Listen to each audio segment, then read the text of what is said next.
ನಮಸ್ಕಾರ ಸ್ನೇಹಿತರೆ, ಮತ್ತೊಮ್ಮೆ ನನ್ನ ಚಾನಲ್ಗೆ ಪ್ರೀತಿಯ ಸ್ವಾಗತ. Welcome back to my channel. Kannada ಶಿಕ್ಷಕರ ಹುದ್ದೆ ಸಂದರ್ಶನಕ್ಕೆ ಬಳಸಬಹುದಾದಂತಹ ಕನ್ನಡ ಟೀಚರ್ ಸ್ಕಿಲ್ಸ್ ಅನ್ನ ಈ ಒಂದು ವಿಡಿಯೋ ಮುಖಾಂತರ ಶೇರ್ ಮಾಡ್ತಾ ಇದ್ದೀನಿ. ಇದನ್ನ ನೀವು ನೇರವಾಗಿ ಬಳಸ್ಕೋಬಹುದು ಅಥವಾ ನಿಮ್ಮ ಅನುಕೂಲಕ್ಕೆ ತಕ್ಕಂತೆ ಇದನ್ನ ಬದಲಾವಣೆ ಮಾಡ್ತಾ ಕೂಡ ಬಳಸ್ಕೋಬಹುದು. ಸ್ನೇಹಿತರೆ, ಮೊಟ್ಟ ಮೊದಲಿಗೆ ಕನ್ನಡ ಶಿಕ್ಷಕರಾಗಲು ಅಥವಾ ಕನ್ನಡ ಟೀಚರ್ ಸ್ಕಿಲ್ಸ್ ಇಂಟರ್ವ್ಯೂಗೆ ಯಾವ ರೀತಿಯಾಗಿ ಪ್ರೆಸೆಂಟ್ ಮಾಡಬೇಕು ಅನ್ನೋದನ್ನ ಕೂಡ ಈ ಒಂದು ವಿಡಿಯೋ ಮುಖಾಂತರ ತಿಳ್ಕೊಳ್ತಾ ಇದ್ದೀರಾ ಅನ್ನೋ ಒಂದು ವಿಷಯವನ್ನ ಕೂಡ ತಿಳಿಸ್ಕೊಡ್ತಾ ಇದ್ದೀನಿ. ಸಬ್ಜೆಕ್ಟ್ ನಾಲೆಡ್ಜ್ ತುಂಬಾನೇ ಇಂಪಾರ್ಟೆಂಟ್ ಆಗುತ್ತೆ. ವಿಷಯ ಜ್ಞಾನ, ಉದಾಹರಣೆಗೆ ಕನ್ನಡ ವ್ಯಾಕರಣ, ಸಾಹಿತ್ಯ, ಕಾವ್ಯ, ಗದ್ಯಗಳ ಮೇಲೆ ಪಕ್ಕ ಹಿಡಿತ ಅಂತೂ ಇರಲೇಬೇಕು. ಇನ್ನು ಎರಡನೇದು, ಪಠ್ಯಕ್ರಮಕ್ಕೆ ಅನುಗುಣವಾಗಿ ಪಾಠವನ್ನ ಸ್ಪಷ್ಟವಾಗಿ ವಿವರಿಸುವಂತಹ ಸಾಮರ್ಥ್ಯ ಕೂಡ ಇರಲೇಬೇಕು. ಇನ್ನು ವಿದ್ಯಾರ್ಥಿಗಳ ಮಟ್ಟಕ್ಕೆ ತಕ್ಕಂತೆ ಉದಾಹರಣೆಗಳನ್ನ ನೀಡುವಂತಹ ಕೌಶಲ್ಯ ಕೂಡ ನಿಮ್ಮಲ್ಲಿ ಇರಲೇಬೇಕು. ಇವಿಷ್ಟು ಇದ್ರೆ ನೀವೊಬ್ಬ ಉತ್ತಮ ಶಿಕ್ಷಕರಾಗಲು ಅಥವಾ ಇಂಟರ್ವ್ಯೂನಲ್ಲಿ ಉತ್ತಮ ಹುದ್ದೆಯನ್ನ ಪಡ್ಕೊಳ್ಳೋದಕ್ಕೂ ಕೂಡ ಸಾಧ್ಯ ಆಗುತ್ತೆ. ಇನ್ನು ಟೀಚಿಂಗ್ ಸ್ಕಿಲ್ಸ್ ಅಂತ ಬಂದಾಗ, ಬೋಧನಾ ಕೌಶಲ್ಯ ಅಂತ ಬಂದಾಗ, ಸರಳವಾಗಿ ಸ್ಪಷ್ಟವಾದಂತಹ ಭಾಷೆಯಲ್ಲಿ ಬೋಧನೆ ಮಾಡುವುದನ್ನ ನೀವು ಕರಗತ ಮಾಡ್ಕೋಬೇಕು. ಕತೆ, ಕವನ, ನಾಟಕ, ಚಟುವಟಿಕೆ ಆಧಾರಿತ ಪಾಠಗಳು ಹೇಳೋದನ್ನ ಅಭ್ಯಾಸ ಮಾಡ್ಕೋಬೇಕು. ಪ್ರಶ್ನೋತ್ತರ ವಿಧಾನದಿಂದ ವಿದ್ಯಾರ್ಥಿಗಳ ಆಸಕ್ತಿಯನ್ನ ಹೆಚ್ಚಿಸಬೇಕು. ಇನ್ನು ಸ್ಪಷ್ಟವಾದಂತಹ ಉಚ್ಚಾರಣೆ ಮತ್ತು ಶುದ್ಧ ಕನ್ನಡ ಬಳಕೆಯನ್ನ ಅಭ್ಯಾಸ ಮಾಡ್ಕೋಬೇಕು. ವಿದ್ಯಾರ್ಥಿಗಳೊಂದಿಗೆ ಸ್ನೇಹಪೂರ್ಣವಾಗಿ ಸಂವಹನ ಮಾಡೋದನ್ನ ಕಲಿಯಬೇಕು.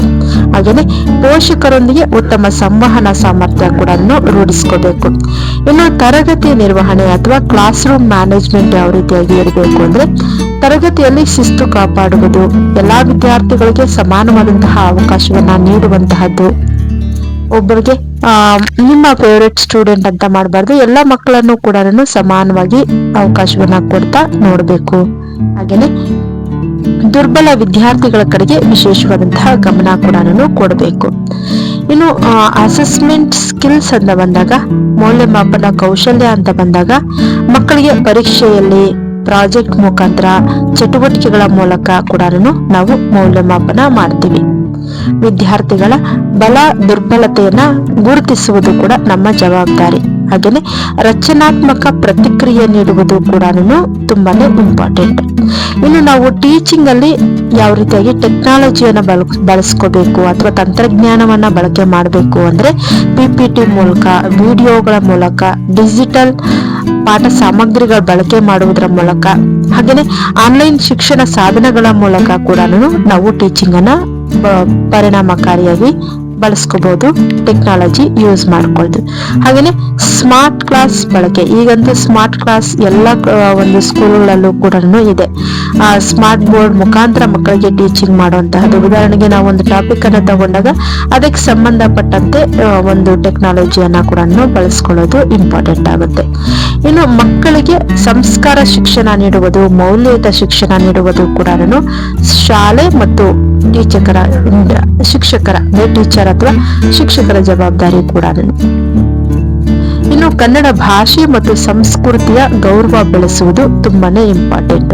ನಾವು ಮಕ್ಕಳಿಗೆ ಏನು ಪಾಠ ಹೇಳ್ಕೊಡ್ತಾ ಇರ್ತೀವಿ ಕನ್ನಡ ಭಾಷೆನ, ಅವರಿಗೆ ಯಾವ ರೀತಿಯಾಗಿ ಆ ಕನ್ನಡ ಭಾಷೆ ಮತ್ತು ಸಂಸ್ಕೃತಿಯ ಬಗ್ಗೆ ಗೌರವ ಬೆಳೆಸಬೇಕು ಅನ್ನೋದನ್ನ ಕೂಡ ಟೀಚರ್ಸ್ ತಿಳ್ಕೊಂಡಿರ್ಬೇಕು. ಇನ್ನು ಮಕ್ಕಳಿಗೆ ನೈತಿಕ ಮೌಲ್ಯಗಳಿರಬಹುದು, ದೇಶಭಕ್ತಿ ಇರಬಹುದು, ಸಹಬಾಳ್ವೆಯ ಜೀವನ ನಡೆಸುವುದು ಅನ್ನ ಕೂಡ ಕಲಿಸುವಂತಹದ್ದು ಗುರುಗಳ ಕರ್ತವ್ಯ. ಇನ್ನು ವಿದ್ಯಾರ್ಥಿಗಳ ವ್ಯಕ್ತಿತ್ವ ವಿಕಾಸಕ್ಕೆ ಬೇಕಾದಂತಹ ಸಹಕಾರವನ್ನ ಕೂಡ ನೀಡುವುದು ಶಿಕ್ಷಕರ ಮುಖ್ಯ ಕರ್ತವ್ಯ. ಅಂದ್ರೆ ಮಕ್ಕಳ ಒಂದು ವ್ಯಕ್ತಿತ್ವ ರೂಪಿಸುವಲ್ಲಿ, ಅಂದ್ರೆ ಅವರ ಒಂದು ಪರ್ಸನಾಲಿಟಿಯನ್ನ ಡೆವಲಪ್ ಮಾಡೋದ್ರಲ್ಲಿ ಶಿಕ್ಷಕರ ಪಾತ್ರ ಬಹಳನೇ ಮುಖ್ಯವಾಗಿ ಇರುತ್ತೆ. ಇನ್ನು ಶಿಕ್ಷಕರಾದವರು ಕಂಟಿನ್ಯೂಯಸ್ ಲರ್ನಿಂಗ್ ಅನ್ನ ಅಳವಡಿಸ್ಕೋಬೇಕು. ಅಂದ್ರೆ ನಿರಂತರ ಕಲಿಕೆಯನ್ನ ಅಳವಡಿಸಿಕೊಳ್ಬೇಕು. ಹೊಸ ಬೋಧನಾ ವಿಧಾನಗಳನ್ನ ಕಲಿಯುವಂತಹ ಮನೋಭಾವವನ್ನ ಬೆಳೆಸ್ಕೋಬೇಕು. ಹಾಗೇನೆ ವರ್ಕ್ಶಾಪ್, ಕಾರ್ಯಾಗಾರ, ತರಬೇತಿಗಳಲ್ಲಿ ಭಾಗವಹಿಸುವುದನ್ನ ಅಳವಡಿಸ್ಕೋಬೇಕು. ಹಾಗೇನೆ ತಮ್ಮ ಒಂದು ನಾಲೆಡ್ಜ್ ಅನ್ನ ಹೆಚ್ಚು ಮಾಡ್ಕೊಳ್ಳೋದಕ್ಕೆ ಸ್ವಯಂ ಅಭಿವೃದ್ಧಿಗೆ ಸದಾ ಪ್ರಯತ್ನವನ್ನ ಮಾಡ್ತಾನೆ ಇರಬೇಕು. ಇನ್ನು ಒಬ್ಬ ಉತ್ತಮ ಕನ್ನಡ ಶಿಕ್ಷಕನು ಕೇವಲ ಪಾಠ ಹೇಳುವವನು ಮಾತ್ರ ಅಲ್ಲ, ವಿದ್ಯಾರ್ಥಿಗಳ ಜೀವನಕ್ಕೆ ದಾರಿ ತೋರಿಸುವ ಮಾರ್ಗದರ್ಶಕನು ಕೂಡ ಆಗಿರ್ಬೇಕು. ಇನ್ನು ಸಂದರ್ಶನದಲ್ಲಿ ಹೇಳಬಹುದಾದಂತಹ ಕ್ಲಾಸ್ ರೂಮ್ ಮ್ಯಾನೇಜ್ಮೆಂಟ್, ನಾವು ಇಂಟರ್ವ್ಯೂ ಅಟೆಂಡ್ ಮಾಡಿದಾಗ ಕ್ಲಾಸ್ ರೂಮ್ ಮ್ಯಾನೇಜ್ಮೆಂಟ್ ಬಗ್ಗೆ ಹೇಳಿ ಅಂತ ಕೇಳ್ತಾರೆ, ಅಥವಾ ರೈಟಿಂಗ್ ಟೆಸ್ಟ್ ಕೂಡ ಕೊಡ್ತಾರೆ ನಮಗೆ ಕ್ಲಾಸ್ ರೂಮ್ ಮ್ಯಾನೇಜ್ಮೆಂಟ್ ಬಗ್ಗೆ. ಆಗ ಯಾವ ರೀತಿಯಾಗಿ ನಾವು ವಿಷಯಗಳನ್ನ ಸ್ಪಷ್ಟವಾಗಿ ಅಂಕಿ ಅಂಶಗಳ ಮುಖಾಂತರ ನೀಡಬೇಕು ಅನ್ನೋದನ್ನ ಕೂಡ ತಿಳ್ಕೋಬೇಕಾಗಿರುತ್ತೆ. ಇನ್ನು ಕ್ಲಾಸ್ ರೂಮ್ ಮ್ಯಾನೇಜ್ಮೆಂಟ್ ಅಂತ ಅಂದಾಗ ಮೊಟ್ಟ ಮೊದಲಿಗೆ ಬರುವಂತಹದ್ದು ಶಿಸ್ತು ಮತ್ತು ನಿಯಮಗಳು. ನಾವು ತರಗತಿಯನ್ನ ಆರಂಭ ಮಾಡುವ ಮೊದಲೇ ಸರಳವಾಗಿ ಸ್ಪಷ್ಟವಾಗಿ ಕೆಲವೊಂದು ನಿಯಮಗಳನ್ನ, ಅಂದ್ರೆ ಕ್ಲಾಸ್ ರೂಮ್ ರೂಲ್ಸ್ ಅಂತ ಏನ್ ಹೇಳ್ತೀವಿ ಅವುಗಳನ್ನ ನಾವು ತಿಳಿಸ್ಕೊಟ್ಟಿರ್ಬೇಕು ಮಕ್ಕಳಿಗೆ. ಉದಾಹರಣೆಗೆ before answer raise your hand ಅಂತ ಹೇಳುವಂತಹದ್ದು, ಅಥವಾ ಕ್ಲಾಸ್ ಅಲ್ಲಿ ಪಾಠ ಮಾಡ್ಬೇಕಾದ್ರೆ ಎದ್ದು ಆ ಕಡೆ ಈ ಕಡೆ ಓಡಾಡೋದಾಗ್ಲಿ, ಅಥವಾ ಫ್ರೆಂಡ್ಸ್ ಜೊತೆ ಮಾತಾಡೋದಾಗ್ಲಿ, ಇಂಥವೆಲ್ಲ ಕೆಲವು ಮಕ್ಕಳು ಕ್ಲಾಸ್ಗಳಲ್ಲಿ ಮಾಡೋ ಅಂತವರು ಇರ್ತಾರೆ. ಅಂತಹ ಮಕ್ಕಳಿಗೆ ನಾವು ಆರಂಭದಲ್ಲೇ ಸರಳವಾಗಿ ಸ್ಪಷ್ಟವಾದಂತಹ ನಿಯಮಗಳನ್ನ ತಿಳಿಸ್ಬಿಡ್ಬೇಕು, ಕ್ಲಾಸಲ್ಲಿ ಅವರು ಏನ್ ಫಾಲೋ ಮಾಡಬೇಕು ಅಂತ. ಹಾಗೆಯೇ ಶಿಸ್ತು ಕಾಪಾಡುವಲ್ಲಿ ಕೂಡ ನಾವು ಸ್ನೇಹಪೂರ್ಣ ಆದರೆ ದೃಢ ನಿಲುವು ಕೂಡ ಇರಬೇಕು. ಅಂದ್ರೆ you should not get up from the place ಅಂತ ಒಂದು ದೃಢ ನಿರ್ಧಾರದ ಮೂಲಕ ನಾವು ನಿಯಮಗಳನ್ನ ರೂಢಿಸಬೇಕು. ಹಾಗೂ ಶಿಸ್ತು ಕಾಪಾಡುವಲ್ಲಿ ಹಾಗೇನೆ ಅವ್ರ ಜೊತೆ ನಾವು ಸ್ನೇಹಪೂರ್ಣವಾಗಿ ಕೂಡ ಇರ್ಬೇಕಾಗುತ್ತೆ. ಆಗ ಅದಕ್ಕೆ ಮೊದಲು ನಾವು ಮಾದರಿಯಾಗಿ ಇರುವಂತೆ ಅವರ ಜೊತೆ ವರ್ತಿಸ್ಬೇಕು. ಶಿಕ್ಷಕನೇ ಮೊದಲು ಮಾದರಿಯಾಗಿ ಇರಬೇಕು ಮಕ್ಕಳಿಗೆ. ಇನ್ನು ವಿದ್ಯಾರ್ಥಿ ಕೇಂದ್ರಿತ ಬೋಧನೆ ಅಂದಾಗ ಎಲ್ಲಾ ವಿದ್ಯಾರ್ಥಿಗಳಿಗೂ ಕೂಡ ನಾವು ಪಾಯಿಂಟ್ಸ್ ಅನ್ನ ಮಾಡ್ಕೊಳ್ತಾ ಹೇಳ್ಬೇಕು. ಕ್ಲಾಸ್ ರೂಮ್ ಮ್ಯಾನೇಜ್ಮೆಂಟ್ ಅಂದಾಗ ವಿದ್ಯಾರ್ಥಿ ಕೇಂದ್ರಿತ ಬೋಧನೆ ಅಂದ್ರೆ ಎಲ್ಲಾ ವಿದ್ಯಾರ್ಥಿಗಳಿಗೂ ಕೂಡ ಸಮಾನವಾದಂತಹ ಅವಕಾಶಗಳನ್ನು ನೀಡುವಂತಹದ್ದು, ದುರ್ಬಲ ವಿದ್ಯಾರ್ಥಿಗಳಿಗೆ ಹೆಚ್ಚು ಗಮನವನ್ನ ಕೊಡುವಂತಹದ್ದು, ಹಾಗೆಯೇ ಪ್ರತಿಭಾವಂತ ವಿದ್ಯಾರ್ಥಿಗಳಿಗೆ ಹೆಚ್ಚುವರಿ ಚಟುವಟಿಕೆಗಳನ್ನ ಕೊಡುವಂತಹದ್ದು, ಇವೆಲ್ಲವೂ ಕೂಡ ಕ್ಲಾಸ್ ರೂಮ್ ಮ್ಯಾನೇಜ್ಮೆಂಟೇನೆ. ನಾವು ನೋಡ್ಬೋದು, ಕೆಲವು ಮಕ್ಕಳು ತುಂಬಾ ಚೆನ್ನಾಗಿ ಬೇಗ ಅರ್ಥ ಮಾಡ್ಕೊಳ್ತಾರೆ, ಕೆಲವು ಮಕ್ಕಳು ನಿಧಾನಕ್ಕೆ ಅರ್ಥ ಮಾಡ್ಕೊಳ್ತಾರೆ. ಅಂತ ಮಕ್ಕಳನ್ನ ನಾವು ಹೆಂಗೆ ಮ್ಯಾನೇಜ್ ಮಾಡ್ತೀವಿ, ಹೆಂಗೆ ಅವರನ್ನ ನಾವು ಒಂದು ಹಂತಕ್ಕೆ ತಗೊಂಡ್ ಬರ್ತೀವಿ ಅನ್ನೋದು ಕೂಡ ಇಂಪಾರ್ಟೆಂಟ್ ಆಗುತ್ತೆ. ಎಲ್ಲ ವಿದ್ಯಾರ್ಥಿಗಳಿಗೂ ಕೂಡ ಸಮಾನವಾದ ಅವಕಾಶ ಕೊಡುವಂತಹದ್ದು, ದುರ್ಬಲ ವಿದ್ಯಾರ್ಥಿಗಳಿಗೆ ಹೆಚ್ಚು ಗಮನ ಕೊಡುವಂತಹದ್ದು, ಪ್ರತಿಭಾವಂತ ವಿದ್ಯಾರ್ಥಿಗಳಿಗೆ ಹೆಚ್ಚುವರಿ ಚಟುವಟಿಕೆಗಳನ್ನ ಕೊಡುವುದರ ಮೂಲಕ ನಾವು ಕ್ಲಾಸ್ ರೂಮ್ ಮ್ಯಾನೇಜ್ಮೆಂಟ್ ಅನ್ನ ತಿಳಿಸಬಹುದು.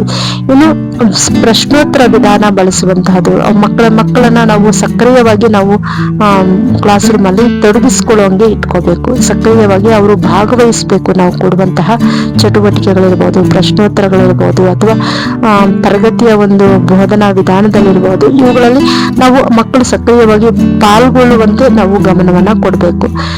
ಅದಕ್ಕೆ ಉದಾಹರಣೆ ಅಂದ್ರೆ ಪ್ರಶ್ನೋತ್ತರ ವಿಧಾನ ಬಳಸುವಂತಹದ್ದು, ಗುಂಪು ಚರ್ಚೆ ಮಾಡುವಂತಹದ್ದು, ಹಾಗೆಯೇ ಪಾತ್ರ ವಿಭಜನೆ ಮಾಡುವಂತಹದ್ದು, ಕಥನ ವಿಧಾನ ಇರಬಹುದು. ಇವುಗಳ ಮುಖಾಂತರ ನಾವು ಅವರು ಸಕ್ರಿಯವಾಗಿ ಭಾಗವಹಿಸುವಂತೆ ನೋಡ್ಕೊಳ್ಬೇಕು. ಇನ್ನು ವಿದ್ಯಾರ್ಥಿಗಳನ್ನ ಸದಾ ಚಟುವಟಿಕೆಗಳಲ್ಲಿ ತೊಡಗಿಸಿಕೊಳ್ಬೇಕು. ಇವೆಲ್ಲವೂ ಕೂಡ ಕ್ಲಾಸ್ ರೂಮ್ ಮ್ಯಾನೇಜ್ಮೆಂಟ್ಗೆ ತುಂಬಾನೇ ಉಪಯೋಗ ಆಗುತ್ತೆ. ಇನ್ನು ಸಮಯ ನಿರ್ವಹಣೆ ಅಂದ್ರೆ ಪಾಠವನ್ನ ಸಮಯಕ್ಕೆ ಸರಿಯಾಗಿ ಪೂರ್ಣಗೊಳಿಸುವಂತಹದ್ದು, ಪಾಠವನ್ನ ಆರಂಭ ಮಾಡುವಂತಹದ್ದು, ಮಧ್ಯ ಚಟುವಟಿಕೆಗಳನ್ನ ಕೊಡುವಂತಹದ್ದಿರ್ಬೋದು, ಅಥವಾ ಮಧ್ಯಂತರ ಚಟುವಟಿಕೆ ಅಂದ್ರೆ ಪಾಠದ ಒಂದು ತರಗತಿಯಲ್ಲಿ ನಾವು ಇಂಟ್ರಡಕ್ಷನ್ ಕೊಡ್ತೀವಿ, ಹಾಗೆಯೇ ಕಂಟೆಂಟ್ ಅನ್ನ ಬಿಲ್ಡ್ ಮಾಡ್ತೀವಿ ಮಧ್ಯಂತರ ಚಟುವಟಿಕೆಯಲ್ಲಿ. ಅದಾದ್ಮೇಲೆ ಅಂತ್ಯದಲ್ಲಿ ನಾವು ಒಂದು ಮಾರಲ್ ಅನ್ನ ಕೊಡ್ಬೇಕು. ಒಂದು ಅಂತ್ಯ ಸ್ಪಷ್ಟವಾದಂತಹ ಯೋಜನೆ ಮುಖಾಂತರ ನೀಡೋ ಹಂಗೆ ಇರಬೇಕು. ಇನ್ನು ಅನಗತ್ಯವಾಗಿ ಟೈಮ್ ಅನ್ನ ವ್ಯರ್ಥ ಮಾಡೋದನ್ನ ಕೂಡ ನಾವು ತಪ್ಪಿಸ್ಬೇಕು. ಇನ್ನು ಮಕ್ಕಳಿಗೆ ಕ್ಲಾಸ್ ರೂಮ್ ಮ್ಯಾನೇಜ್ಮೆಂಟ್ ಅಲ್ಲಿ ಸಕಾರಾತ್ಮಕ ಪ್ರೋತ್ಸಾಹವನ್ನ ಕೊಡ್ಬೇಕು. ವಿದ್ಯಾರ್ಥಿಗಳ ಉತ್ತಮ ಪ್ರಯತ್ನವನ್ನ ಮೆಚ್ಚುವಂತಹದ್ದು, ಅವರು ಪ್ರಶ್ನೆ ಹೇಳೋದಿಕ್ಕಿರ್ಬೋದು ಅಥವಾ ಬರೆಯೋದಿಕ್ಕೆ ಟ್ರೈ ಮಾಡ್ದಾಗಿರ್ಬೋದು, ಇಂತಹ ಸಂದರ್ಭಗಳಲ್ಲಿ ಅವರಿಗೆ ನಾವು ಉತ್ತಮ ಪ್ರಯತ್ನವನ್ನ ಮೆಚ್ಚುವಂತಹ ಒಂದು ಕೆಲಸವನ್ನ ನಾವು ಮಾಡಬೇಕು. ಇನ್ನು ದಂಡನೆ ಕೊಡುವುದಕ್ಕೆ ಅಂದ್ರೆ ಮಕ್ಕಳಿಗೆ ಪನಿಷ್ಮೆಂಟ್ ಕೊಡೋದಕ್ಕೆ ಬದಲು ಅವರಿಗೆ ಮಾರ್ಗದರ್ಶನ ನೀಡೋದು ಉತ್ತಮ. ಹಾಗೇನೆ ಅವರಲ್ಲಿ ಆತ್ಮವಿಶ್ವಾಸ ಹೆಚ್ಚಿಸುವಂತಹ ಮಾತುಗಳನ್ನ ಹೇಳೋದು ಕೂಡ ಶಿಕ್ಷಕರ ಕರ್ತವ್ಯ. ಇನ್ನು ಕ್ಲಾಸ್ ರೂಮ್ ಅಲ್ಲಿ ಶಾಂತ, ಸುರಕ್ಷಿತ ಮತ್ತು ಸ್ನೇಹಪೂರ್ವ ವಾತಾವರಣವನ್ನ ನಿರ್ಮಾಣ ಮಾಡಬೇಕು. ಶಾಂತವಾಗಿ ಇರಬೇಕು ಕ್ಲಾಸ್ ರೂಮ್, ಹಾಗೆ ಸುರಕ್ಷಿತವಾಗಿಯೂ ಕೂಡ ಇರಬೇಕು, ಹಾಗೆ ಸ್ನೇಹಪೂರ್ಣ ವಾತಾವರಣ ಕೂಡ ನಾವು ನಿರ್ಮಾಣ ಮಾಡಬೇಕು. ಹಾಗೇನೆ ವಿದ್ಯಾರ್ಥಿಗಳು ಮುಕ್ತವಾಗಿ ಮಾತನಾಡುವಂತಹ ಪ್ರೋತ್ಸಾಹವನ್ನ ಕೂಡ ನಾವು ನೀಡಬೇಕು. ಹಾಗೇನೆ ಪರಸ್ಪರ ಗೌರವ ಮಾಡುವಂತಹದನ್ನ ಕೂಡ ಕಲಿಸ್ಬೇಕು. ಇನ್ನು ತರಗತಿಯಲ್ಲಿ ಬರುವಂತಹ ಸಮಸ್ಯೆಗಳನ್ನ ನಿವಾರಣೆ ಮಾಡೋದು ಹೇಗೆ ಅಂದ್ರೆ, ಶಾಂತ ಮನಸ್ಥಿತಿಯಲ್ಲಿ ಸಮಸ್ಯೆಯನ್ನ ಪರಿಹಾರ ಮಾಡಬೇಕು. ವಿದ್ಯಾರ್ಥಿಗಳ ವರ್ತನೆಯ ಹಿಂದಿನ ಕಾರಣ ಏನು ಅನ್ನೋ ತಿಳ್ಕೊಳ್ಳುವಂತಹ ಪ್ರಯತ್ನವನ್ನ ಮಾಡಬೇಕು. ಹಾಗೇನೆ ಪೋಷಕರೊಂದಿಗೆ ಸಹಕಾರವನ್ನ ಕೂಡ ಪಡ್ಕೋಬೇಕು. ಅಂದ್ರೆ ನಾವು ವಿದ್ಯಾರ್ಥಿಗಳ ವರ್ತನೆ ಹಿಂದಿನ ಕಾರಣ ಏನಿರಬಹುದು ಅದನ್ನ ಅರಿಯುವ ಪ್ರಯತ್ನವನ್ನ ನಾವು ಮಾಡಬೇಕು. ಹಾಗೆ ಪೋಷಕರೊಂದಿಗೆ ಅದರ ಬಗ್ಗೆ ಸಮಾಲೋಚನೆ ಮಾಡಿ ಅವರ ಸಹಕಾರದೊಂದಿಗೆ ಮಕ್ಕಳನ್ನ ಉತ್ತಮವಾಗಿ ಕೂಡ ನಾವು ತಯಾರು ಮಾಡಬಹುದು. ಇನ್ನು ಒಳ್ಳೆಯ ತರಗತಿ ನಿರ್ವಹಣೆ ಇದ್ರೆ, ಕಡೆಯದಾಗಿ ನಾವು ಕ್ಲಾಸ್ ರೂಮ್ ಮ್ಯಾನೇಜ್ಮೆಂಟ್ ಅಲ್ಲಿ ಹೇಳುವಂತಹ ವಿಷಯ ಏನು ಅಂದ್ರೆ, ಒಳ್ಳೆಯ ತರಗತಿ ನಿರ್ವಹಣೆ ನಾವು ಇದ್ರೆ ಕಲಿಕೆ ಸ್ವಾಭಾವಿಕವಾಗಿಯೇ ಹೋಗುತ್ತೆ ಮತ್ತು ಶಿಸ್ತು ಕೂಡ ತನಗೆ ತಾನೇ ಬಿಲ್ಡ್ ಆಗುತ್ತೆ. ಇವೆಲ್ಲವೂ ಕೂಡ ಇಂಪಾರ್ಟೆಂಟ್ ಆಗಿರುವಂತಹ ವಿಚಾರಗಳು. ಇನ್ನು ತರಗತಿಯಲ್ಲಿ ಶಿಕ್ಷಕರು ಬಳಸಬಹುದಾದಂತಹ ಪವರ್ಫುಲ್ ವರ್ಡ್ಸ್ ಏನು, ಮೋಟಿವೇಶನಲ್ ಕ್ಲಾಸ್ ರೂಮ್ ವರ್ಡ್ಸ್ ಅನ್ನ ನಾವು ಕೂಡ ಈ ಒಂದು ವಿಡಿಯೋ ಮುಖಾಂತರ ತಿಳ್ಕೊಳ್ಳೋಣ. ಮೊಟ್ಟ ಮೊದಲಿಗೆ ಶಿಸ್ತು, ಆತ್ಮವಿಶ್ವಾಸ ಮತ್ತು ಕಲಿಕೆ ಇವುಗಳನ್ನ ಹೆಚ್ಚು ಮಾಡೋದು ತುಂಬಾನೇ ಮಹತ್ವವಾದಂತಹದ್ದು ಮತ್ತು ಉಪಯುಕ್ತವಾದಂತಹದ್ದು. ನಾವು ತರಗತಿಯಲ್ಲಿ ಬಳಸಬಹುದಾದಂತಹ ಶಕ್ತಿಶಾಲಿ ಪದಗಳು ಅಂದ್ರೆ ಪ್ರೋತ್ಸಾಹಿಸುವಂತಹ ಪದಗಳು, ಅಂದ್ರೆ ಎನ್ಕರೇಜಿಂಗ್ ವರ್ಡ್ಸ್ ಅಂತ ಏನ್ ಹೇಳ್ತೀವಿ ಅವುಗಳು. ಉದಾಹರಣೆಗೆ ಮೆಚ್ಚುಗೆಯ ಮಾತಾಗಿ ಶಹಬಾಷ್ ಎನ್ನುವಂತಹದ್ದು, ತುಂಬಾ ಚೆನ್ನಾಗಿದೆ ಅಂತ ಹೇಳೋದು, ಉತ್ತರ ಹೇಳಿದಾಗ ಶಬಾಷ್ ಅಂತ ಹೇಳುವಂತಹದ್ದು, ಹಾಗೇನೆ ಮಕ್ಕಳು ಪ್ರಯತ್ನ ಮಾಡಿದಾಗ ತುಂಬಾ ಚೆನ್ನಾಗಿದೆ ಅಂತ ಹೇಳುವಂತಹದ್ದು, ಹಾಗೇನೆ ಅವರು ಪ್ರಯತ್ನ ಪಟ್ಟಾಗ ನೀನು ಪ್ರಯತ್ನಿಸುತ್ತಿರುವುದು ಮೆಚ್ಚುಗೆ ಆಗಿದೆ, ಮುಂದುವರಿಸು, ನೀನ್ ಮಾಡಬಲ್ಲೆ ಅನ್ನುವಂತಹ ಮಾತುಗಳನ್ನ ಹೇಳುವಂತಹದ್ದು. ಹಾಗೇನೆ ನಿನ್ನಲ್ಲಿ ಸಾಮರ್ಥ್ಯ ಇದೆ ಅಂತ ಹೇಳೋದ್ರ ಮುಖಾಂತರ ಕೂಡ ಮಕ್ಕಳಿಗೆ ನಾವು ಪ್ರೋತ್ಸಾಹಿಸಬಹುದು. ಇನ್ನು ಅವರಲ್ಲಿ ಆತ್ಮವಿಶ್ವಾಸವನ್ನ ಹೆಚ್ಚಿಸುವುದು ಹೇಗೆ ಅಂದ್ರೆ, ತಪ್ಪು ಮಾಡುವುದು ಕಲಿಕೆಯ ಭಾಗ. ಕೆಲವು ಮಕ್ಕಳು ತಪ್ಪು ಮಾಡಿದಾಗ ನಾವು ಅವರಿಗೆ ಸರಿಯಾದ ರೀತಿಯಲ್ಲಿ ಮಾರ್ಗದರ್ಶನವನ್ನ ನೀಡಬೇಕು. ತಪ್ಪು ಮಾಡುವುದು ಕಲಿಕೆಯ ಒಂದು ಭಾಗ. ನೀನು ನಿಧಾನವಾಗಿದ್ರೂ ಕೂಡ ಕಲಿತಿದ್ಯಾ ಅಂತ ಹೇಳೋದು. ಹಾಗೇನೆ ನಾನು ನಿನ್ನ ಮೇಲೆ ನಂಬಿಕೆ ಇಟ್ಟಿದ್ದೇನೆ, ನೀ ಕಲಿ ಅಂತ ಹೇಳುವಂತಹದ್ದು. ಮತ್ತೆ ಪ್ರಯತ್ನಿಸೋಣ, ತಪ್ಪು ಮಾಡಿದಾಗ ಮತ್ತೆ ಪ್ರಯತ್ನಿಸೋಣ ಅಂತ ಹೇಳುವಂತಹದ್ದು. ನಿನ್ನ ಯೋಜನೆ ಚೆನ್ನಾಗಿದೆ ಅಂತ ಹೇಳೋದ್ರ ಮುಖಾಂತರ ಕೂಡ ಅವರಲ್ಲಿ ಆತ್ಮವಿಶ್ವಾಸವನ್ನ ಹೆಚ್ಚಿಸಬಹುದು. ಇನ್ನು ಅವರಲ್ಲಿ ಪಾಸಿಟಿವ್ ಡಿಸಿಪ್ಲೈನ್ ಅಂದ್ರೆ ಶಿಸ್ತು ಕಾಪಾಡುವ ಒಂದು ಪದಗಳನ್ನ ನಾವು ಕಲಿಸ್ಬೇಕು. ಶಿಸ್ತು ಅವರಲ್ಲಿ ತರಬೇಕು. ಡಿಸಿಪ್ಲೈನ್ ಇಲ್ಲ ಅನ್ನೋಂತಹ ಮಕ್ಕಳ ಜೊತೆ ನಾವು ಯಾವ ರೀತಿಯಾಗಿ ಕಲಿಸ್ಬೋದು ಅಂದ್ರೆ, ದಯವಿಟ್ಟು ಗಮನ ಕೊಡಿ. ಇವಾಗಿನ ಮಕ್ಕಳೆಲ್ಲ ನಮ್ಗೆ ಗೊತ್ತು, ಈಗಿನ ಕಾಲದ ಮಕ್ಕಳಿಗೆ ನಾವು ಪನಿಷ್ಮೆಂಟ್ ಕೊಡೋ ಹಂಗಿಲ್ಲ. ಆ ಮಕ್ಕಳಿಗೆ ನಾವು ಮಾತಿಂದಾನೇ ಅವರನ್ನ ನಾವು ಬದಲಾವಣೆ ಮಾಡ್ಬೇಕು.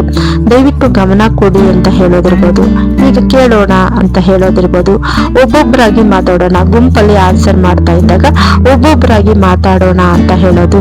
ಹಾಗೇನೆ ತರಗತಿಯಲ್ಲಿ ಶಾಂತವಾಗಿರೋಣ ಅಂತ ಹೇಳೋದಾಗಿರ್ಬೋದು. ಎಲ್ರು ಕೂಡ ನಿಯಮ ಪಾಲಿಸೋಣ ಅಂತ ಹೇಳೋದ್ರ ಮುಖಾಂತರ, ಎಲ್ರು ಕೂಡ ನಿಯಮವನ್ನ ಪಾಲಿಸೋಣ ಅಂತ ಹೇಳೋದ್ರ ಮೂಲಕ ನಾವು ಶಿಸ್ತನ್ನ ಕಾಪಾಡಬಹುದು ಕ್ಲಾಸಲ್ಲಿ. ಇನ್ನು ಕಲಿಕೆಗೆ ಉತ್ತೇಜನ ನೀಡುವಂತಹ ಪದಗಳು ಯಾವ್ಯಾವು ಅಂದಾಗ, ಯಾರು ಉತ್ತರ ಹೇಳ್ತಾರೆ, ಇದಕ್ಕೆ ಮತ್ತೊಂದು ಉದಾಹರಣೆ ಕೊಡ್ತೀರಾ, ಯಾಕೆ ಅಂತ ನೀನು ಯೋಚಿಸ್ತೀಯಾ ಅಂತ ಕೇಳಿದಾಗ, ಅಥವಾ ನಿನ್ನ ಅಭಿಪ್ರಾಯ ಏನು ಅಂತ ಕೇಳೋದಾಗ್ಲಿ, ಅಥವಾ ಇದರಿಂದ ನಾವು ಏನು ಕಲ್ತ್ವಿ ಅನ್ನೋಂತ ಕೇಳೋ ಮುಖಾಂತರ ನಾವು ಕಲಿಕೆಗೆ ಉತ್ತೇಜನವನ್ನ ನೀಡಬಹುದು. ಇನ್ನು ಗೌರವ ಮತ್ತು ಮೌಲ್ಯೀಕರಿಸುವ ಪದ್ಧತಿಗಳು ಅಂದ್ರೆ, ಪರಸ್ಪರ ಯಾವ ರೀತಿಯಾಗಿ ಅವರು ಇರಬೇಕು ಅಂದ್ರೆ, ಪರಸ್ಪರ ಗೌರವ ಇರಬೇಕು ಅಂತ ಹೇಳೋದಾಗ್ಲಿ, ಎಲ್ಲರ ಮಾತು ಮುಖ್ಯ ಅಂತ ಹೇಳೋದು. ಅಂದ್ರೆ ಕೆಲವರು ಆನ್ಸರ್ ಅನ್ನ ಒಬ್ಬೊಬ್ರು ಒಂದೊಂದು ಆನ್ಸರ್ ಅಲ್ಲಿ ಬರುತ್ತೆ, ಆಗ ಎಲ್ಲರ ಮಾತು ಕೂಡ ಮುಖ್ಯ ಅಂತ ಹೇಳೋದಾಗ್ಲಿ, ಅಥವಾ ಇನ್ನೊಬ್ಬರಿಗೆ ಪ್ರೋತ್ಸಾಹ ಕೊಡುವಾಗ ಒಟ್ಟಿಗೆ ಕಲಿಯೋಣ ಅಂತ ಹೇಳೋದಾಗ್ಲಿ, ಸಹಾಯ ಮಾಡುವ ಗುಣ ಒಳ್ಳೆಯದು ಅಂತ ಹೇಳೋದಾಗ್ಲಿ, ಹಾಗೆ ಸ್ನೇಹಪೂರ್ಣವಾಗಿ ವರ್ತಿಸೋಣ ಅಂತ ಹೇಳೋದ್ರ ಮೂಲಕ ನಾವು ಮೌಲ್ಯಗಳನ್ನ ಕಲಿಸಬಹುದು ಮಕ್ಕಳಿಗೆ. ಇನ್ನು ತರಗತಿಯ ಅಂತ್ಯದಲ್ಲಿ ನಾವು ಹೇಳಬಹುದಾದಂತಹ ಪದಗಳು ಯಾವ್ಯಾವು ಅಂದಾಗ ಇಂದು ನಾವು ಚೆನ್ನಾಗಿ ಕಲ್ತೀರಿ ಅಂತ ಹೇಳೋದಾಗ್ಲಿ, ಅಥವಾ ನಿಮ್ಮ ಪ್ರಯತ್ನ ನನಗೆ ಖುಷಿ ಕೊಟ್ಟಿದೆ ಅಂತ ಹೇಳೋದಾಗ್ಲಿ, ನಾಳೆ ಇನ್ನೂ ಚೆನ್ನಾಗಿ ಕಲಿಯೋಣ ಅಥವಾ ಮಾಡೋಣ ಅಂತ ಹೇಳೋದಾಗ್ಲಿ, ಎಲ್ರಿಗೂ ಕೂಡ ಧನ್ಯವಾದಗಳನ್ನ ಹೇಳುವಂತಹದ್ದು, ಶುಭ ದಿನವಾಗಲಿ ಅಂತ ಹೇಳೋದಾಗ್ಲಿ, ಇವೆಲ್ಲವೂ ಕೂಡ ಮಕ್ಕಳ ಒಂದು ತರಗತಿಯ ಅಂತ್ಯದಲ್ಲಿ ಹೇಳಬಹುದಾದಂತಹ ಪವರ್ಫುಲ್ ಪದಗಳು.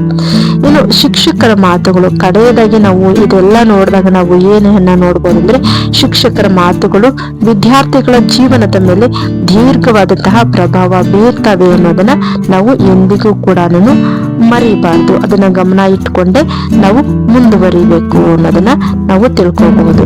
ಇನ್ನು ಮುಖ್ಯವಾಗಿ ನಾವು ಬಂದಾಗ ತರಗತಿಯ ಒಂದು ಕನ್ನಡ ಶಿಕ್ಷಕರ ಸಂದರ್ಶನದಲ್ಲಿ ಬೋಧನಾ ಸಾಮರ್ಥ್ಯ, ಕನ್ನಡ ಸಾಹಿತ್ಯ, ಜ್ಞಾನ, ವ್ಯಾಕರಣ, ತರಗತಿ ನಿರ್ವಹಣೆ ಮತ್ತು ಮಕ್ಕಳ ಮನೋವಿಜ್ಞಾನದ ಮೇಲೆ ಪ್ರಶ್ನೆಗಳನ್ನ ನಾವು ಇಂಟರ್ವ್ಯೂ ಅಲ್ಲಿ ಕೇಳ್ತಾರೆ. ನಾವು ಇಂಟರ್ವ್ಯೂ ಅಂತ ಅಟೆಂಡ್ ಮಾಡಿದಾಗ ಪ್ರಮುಖವಾಗಿ ಸಂದರ್ಶಕರು ನಮ್ಮಲ್ಲಿ ಏನನ್ನ ನಿರೀಕ್ಷಣೆ ಮಾಡ್ತಾರೆ ಅಂದ್ರೆ, ನಮ್ಮ ಬೋಧನಾ ಸಾಮರ್ಥ್ಯ, ಹಾಗೇನೆ ನಮಗೆ ಕನ್ನಡ ಸಾಹಿತ್ಯದಲ್ಲಿ ಎಷ್ಟು ಜ್ಞಾನ ಇದೆ ಅನ್ನೋದಾಗ್ಲಿ, ಅಥವಾ ನಮ್ಗೆ ವ್ಯಾಕರಣದ ಮೇಲೆ ಎಷ್ಟು ಹಿಡಿತ ಇದೆ ಅನ್ನೋದಾಗ್ಲಿ, ತರಗತಿಯನ್ನ ನಾವು ಯಾವ ರೀತಿಯಾಗಿ ನಿರ್ವಹಣೆ ಮಾಡ್ತೀವಿ ಅನ್ನೋದನ್ನಾಗ್ಲಿ, ಹಾಗೇನೆ ಮಕ್ಕಳ ಮನೋವಿಜ್ಞಾನದ ಬಗ್ಗೆ ನಾವು ಎಷ್ಟು ತಿಳ್ಕೊಂಡಿದೀವಿ ಅನ್ನೋದಾಗ್ಲಿ, ಇದ್ರ ಮೇಲೇನೆ ಪ್ರಶ್ನೆಗಳನ್ನ ಕೇಳ್ತಾರೆ. ನಾವು ಆತ್ಮವಿಶ್ವಾಸದಿಂದ ಕನ್ನಡದ ಮಹತ್ವ, ಸೃಜನಾತ್ಮಕ ಕಲಿಕಾ ವಿಧಾನಗಳು, ಮೌಲ್ಯ ಆಧಾರಿತ ಶಿಕ್ಷಣ ಮತ್ತು ಆಧುನಿಕ ಬೋಧನಾ ತಂತ್ರಜ್ಞಾನದ ಬಳಕೆಯನ್ನ ವಿವರಿಸುವುದು ಮುಖ್ಯವಾಗಿ ಇರುತ್ತೆ. ಕನ್ನಡ ಶಿಕ್ಷಕರು ಸಂದರ್ಶನದಲ್ಲಿ ಸಾಮಾನ್ಯವಾಗಿ ಕೇಳಿಸಿಕೊಳ್ಳುವಂತಹ ಪ್ರಶ್ನೆಗಳು ಅಥವಾ ಸಂಭವನೀಯ ಪ್ರಶ್ನೆಗಳು, ಎಂತಹ ಪ್ರಶ್ನೆಗಳನ್ನ ನಮ್ಗೆ ಸಂದರ್ಶನದಲ್ಲಿ ಕೇಳ್ತಾರೆ ಅಂದ್ರೆ, ಮೊದಲನೇದು ನಿಮ್ಮ ಬಗ್ಗೆ ಹೇಳಿ, tell us about your self ಅನ್ನುವಂತಹ ಪ್ರಶ್ನೆ ಕೇಳ್ತಾರೆ. ನಮ್ಮ ಹೆಸರು, ವಿದ್ಯಾರ್ಹತೆ, ಉದಾಹರಣೆಗೆ ನಮ್ಮ ಹೆಸರು ವಿದ್ಯಾರ್ಹತೆ, MA BEd ಇರ್ಬೋದು, ಅಥವಾ ಕನ್ನಡ ಭಾಷೆಯ ಮೇಲೆ ನಮ್ಗಿರುವಂತಹ ಆಸಕ್ತಿ ಇರಬಹುದು, ಬೋಧನಾ ಅನುಭವ ಮತ್ತು ಸಾಧನೆಗಳನ್ನ ನಾವು ಸಂಕ್ಷಿಪ್ತವಾಗಿ ಈ ಒಂದು ಪ್ರಶ್ನೆಗೆ ಉತ್ತರವಾಗಿ ಕೊಡಬೇಕು. ಅವರು ಕೇಳುವಂತಹ ನಿಮ್ಮ ಬಗ್ಗೆ ಹೇಳಿ ಅಥವಾ tell us about your self ಅಂದಾಗ, ನಮ್ಮ ಹೆಸರು, ನಮ್ಮ ವಿದ್ಯಾರ್ಹತೆ, ಕನ್ನಡ ಭಾಷೆಯ ಮೇಲೆ ನಮಗೆ ಇರುವಂತಹ ಆಸಕ್ತಿ, ಹಾಗೆ ಬೋಧನಾ ಅನುಭವ ಮತ್ತು ಸಾಧನೆಗಳ ಬಗ್ಗೆ ನಾವು ಸಂಕ್ಷಿಪ್ತವಾಗಿ ತಿಳಿಸ್ಕೊಡ್ಬೇಕು. ಇನ್ನು ನೀವು ಕನ್ನಡ ಶಿಕ್ಷಕರಾಗಲು ಏಕೆ ಬಯಸುತ್ತೀರಿ ಅಂತ ಪ್ರಶ್ನೆಯನ್ನ ಕೇಳಿದಾಗ, ನಮಗೆ ಕನ್ನಡ ಭಾಷೆ ಮತ್ತು ಸಾಹಿತ್ಯದ ಮೇಲಿನ ಪ್ರೀತಿ ಇರಬಹುದು, ಅಥವಾ ಮುಂದಿನ ಪೀಳಿಗೆಗೆ ಭಾಷೆಯನ್ನ ಉಳಿಸಿ ಬೆಳೆಸುವಂತಹ ಹಂಬಲ ಇರಬಹುದು, ಮತ್ತು ಮಕ್ಕಳಲ್ಲಿ ಸಾಂಸ್ಕೃತಿಕ ಮೌಲ್ಯಗಳನ್ನ ಮೂಡಿಸುವಂತಹ ಆಸೆ ಇರಬಹುದು. ಇವುಗಳನ್ನೆಲ್ಲ ಕೂಡ ನಾವು ಈ ಪ್ರಶ್ನೆಗೆ ಉತ್ತರವಾಗಿ ನೀಡಬಹುದು. ಯಾಕೆ ನೀವು ಕನ್ನಡ ಶಿಕ್ಷಕರಾಗಲು ಬಯಸ್ತೀರಾ ಅನ್ನೋ ಪ್ರಶ್ನೆ ಕೇಳಿದಾಗ, ನಮಗೆ ಕನ್ನಡ ಭಾಷೆ ಸಾಹಿತ್ಯದ ಬಗ್ಗೆ ಇರುವಂತಹ ಪ್ರೀತಿ, ಅದನ್ನ ನಾವು ಮುಂದಿನ ಪೀಳಿಗೆಗೆ ಯಾವ ರೀತಿಯಾಗಿ ಬೆಳೆಸ್ತೀವಿ ಅನ್ನೋದರ ಬಗ್ಗೆ ಇರಬಹುದು, ಅದರ ಹಂಬಲ ಇರಬಹುದು. ಹಾಗೆ ಮಕ್ಕಳಲ್ಲಿ ಸಾಂಸ್ಕೃತಿಕ ಮೌಲ್ಯಗಳನ್ನ ಮೂಡಿಸುವಂತಹ ಆಸೆಯನ್ನ ಕೂಡ ನಾವು ವ್ಯಕ್ತಪಡಿಸ್ಬೇಕು.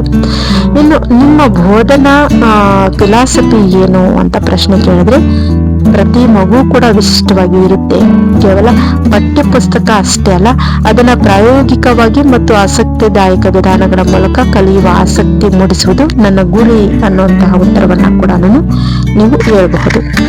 ಇನ್ನು ಬೋಧನಾ ಕೌಶಲ ಮತ್ತು ವಿಧಾನಗಳ ಬಗ್ಗೆ ಪ್ರಶ್ನೆ ಕೇಳಿದಾಗ, ಕನ್ನಡ ವ್ಯಾಕರಣವನ್ನ ಮಕ್ಕಳಿಗೆ ಹೇಗೆ ಬೋಧನೆ ಮಾಡ್ತೀರಾ ಅಂತ ಸರಳವಾದಂತಹ ಪ್ರಶ್ನೆ ಕೇಳಿದಾಗ, ವ್ಯಾಕರಣ ನಿಯಮಗಳನ್ನ ಬಾಯಪಾಠ ಮಾಡಿಸದೆ ಉದಾಹರಣೆಗಳ ಮೂಲಕ, ಕಥೆಗಳ, ಆಟಗಳ ಮತ್ತು ದೈನಂದಿನ ಬಳಕೆಯ ಭಾಷೆಯ ಮೂಲಕ ಕಲಿಸ್ತೀನಿ ಅಂತ ಪ್ರಶ್ನೆಗೆ ಉತ್ತರವನ್ನ ಕೂಡ ನೀಡಬಹುದು. ಇನ್ನು ತರಗತಿಯಲ್ಲಿ ಕನ್ನಡದ ಬಗ್ಗೆ ಆಸಕ್ತಿ ಇಲ್ಲದ ವಿದ್ಯಾರ್ಥಿಗಳನ್ನ ಹೇಗೆ ನಿರ್ವಹಣೆ ಮಾಡ್ತೀರಾ ಅಂತ ಪ್ರಶ್ನೆ ಕೇಳಿದ್ರೆ, ಅವರ ಆಸಕ್ತಿಯ ವಿಷಯಗಳನ್ನ ಕತೆ, ಹಾಡು, ಸಿನಿಮಾ ಸಂಭಾಷಣೆ ಇವುಗಳನ್ನ ಬಳಸಿ ಭಾಷೆಯನ್ನ ಪರಿಚಯಿಸ್ತೀನಿ. ಬೋಧನೆಯನ್ನ ಆಕರ್ಷಕವಾಗಿ ಮಾಡಲು ದೃಶ್ಯ ಮತ್ತು ಶ್ರವ್ಯ ಸಾಧನಗಳನ್ನ ಕೂಡ ಬಳಸ್ತೀನಿ ಅಂತ ಹೇಳ್ಬಹುದು. ಇನ್ನು ನೀವು ಟೆಕ್ನಾಲಜಿಯನ್ನ ಹೇಗೆ ಬಳಸ್ಕೊಳ್ತೀರಾ ಅಂತ ಬೋಧನೆಯಲ್ಲಿ ನೀವು ಯಾವ ರೀತಿಯಾಗಿ ಬಳಸ್ಕೊಂತೀರಾ ಅಂದಾಗ PPT ಪ್ರಸ್ತುತಿಯನ್ನ ಮಾಡುವಂತಹದ್ದು, ಶೈಕ್ಷಣಿಕ ವಿಡಿಯೋಗಳನ್ನ ಕೊಡುವಂತಹದ್ದು, ಆನ್ಲೈನ್ ಕನ್ನಡ ರಸಪ್ರಶ್ನೆಗಳನ್ನ ಬಳಸಿ ಕಲಿಕೆಯನ್ನ ಸ್ಮಾರ್ಟ್ ಮಾಡ್ತೀನಿ ಅಂತ ಹೇಳ್ಬೋದು. ಇನ್ನು ಸಾಹಿತ್ಯ ಮತ್ತು ಜ್ಞಾನ ಪರೀಕ್ಷೆ ಪ್ರಶ್ನೆಗಳು ಬಂದಾಗ ನಿಮ್ಮ ನೆಚ್ಚಿನ ಕನ್ನಡ ಕವಿ ಅಥವಾ ಲೇಖಕರು ಯಾರು ಮತ್ತು ಏಕೆ ಅಂತ ಪ್ರಶ್ನೆಯನ್ನ ಕೇಳಿದ್ರೆ ಕುವೆಂಪು, ಬೇಂದ್ರೆ, ಅಂಬಿಕಾ, ತನಯದತ್ತ ಮುಂತಾದವರ ಕೃತಿಗಳನ್ನ ಉಲ್ಲೇಖಿಸಿ ಅವರ ಭಾಷಾ ಶೈಲಿ ಮತ್ತು ಮೌಲ್ಯಗಳನ್ನ ವಿವರಿಸಬೇಕು. ಇನ್ನು ಹಳೆಗನ್ನಡ ಮತ್ತು ಹೊಸಗನ್ನಡದ ನಡುವೆ ಇರುವಂತಹ ವ್ಯತ್ಯಾಸ ಏನು ಅಂತ ಪ್ರಶ್ನೆ ಕೇಳಿದಾಗ ಹಳೆಗನ್ನಡ ಭಾಷೆಯ ರೂಪ ಯಾವ ರೀತಿಯಾಗಿ ಇತ್ತು, ಅದರ ಶೈಲಿ ಯಾವ ರೀತಿಯಾಗಿ ಇತ್ತು, ಕಾಲಘಟ್ಟದಲ್ಲಿ ಅದು ಯಾವ ರೀತಿಯಾಗಿ ಬದಲಾವಣೆ ಆಯಿತು ಅನ್ನೋದನ್ನ ನಾವು ವಿವರಣೆಯನ್ನ ಕೊಡಬೇಕು.